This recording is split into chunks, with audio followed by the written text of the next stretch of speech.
Bonjour à tous, bienvenue dans cette nouvelle vidéo. Aujourd'hui, on va modifier ce couteau, donc c'est un industriel, le client me l'a envoyé et il veut qu'on change un petit peu les finitions dessus et qu'on mette un nouveau manche.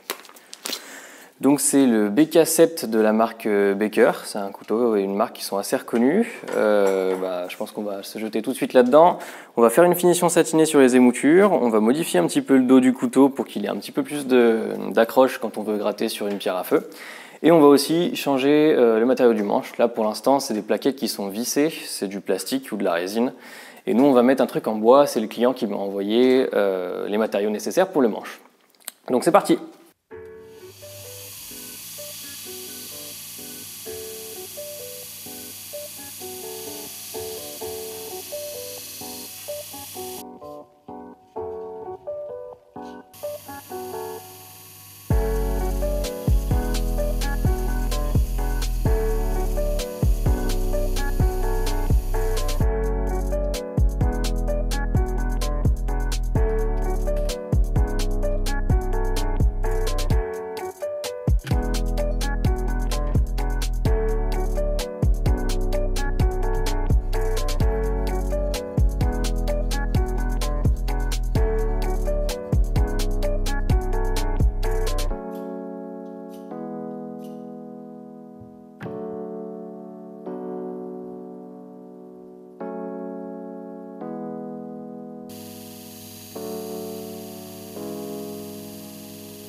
Ça y est, j'ai enfin reçu les rivets pour pouvoir continuer le manche, donc c'est du laiton en 5 mm d'épaisseur, j'en avais pas en stock donc j'ai dû en commander et ça a mis un certain temps à arriver.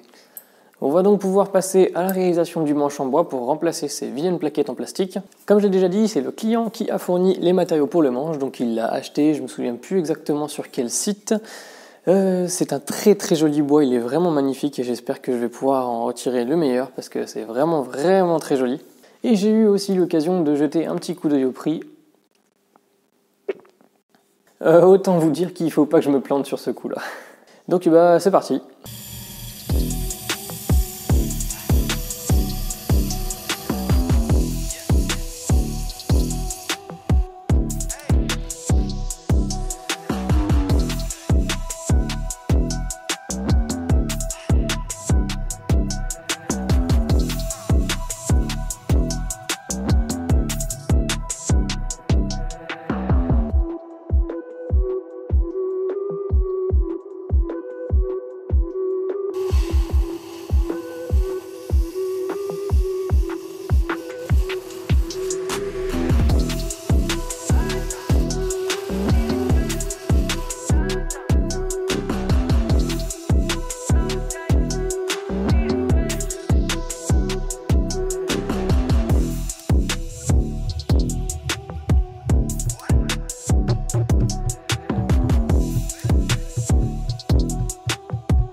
Et voilà, toutes les modifications sont terminées. Alors globalement, je suis très content du projet et je dois admettre que c'était quand même un sacré défi. Il me semble que c'est la première modification que je faisais sur un industriel et je trouve que le résultat en vaut vraiment la peine. On a vraiment perdu justement cet aspect industriel fait à la chaîne et on a vraiment gagné en aspect rustique, en aspect fait main. Je trouve que c'est vraiment un beau projet.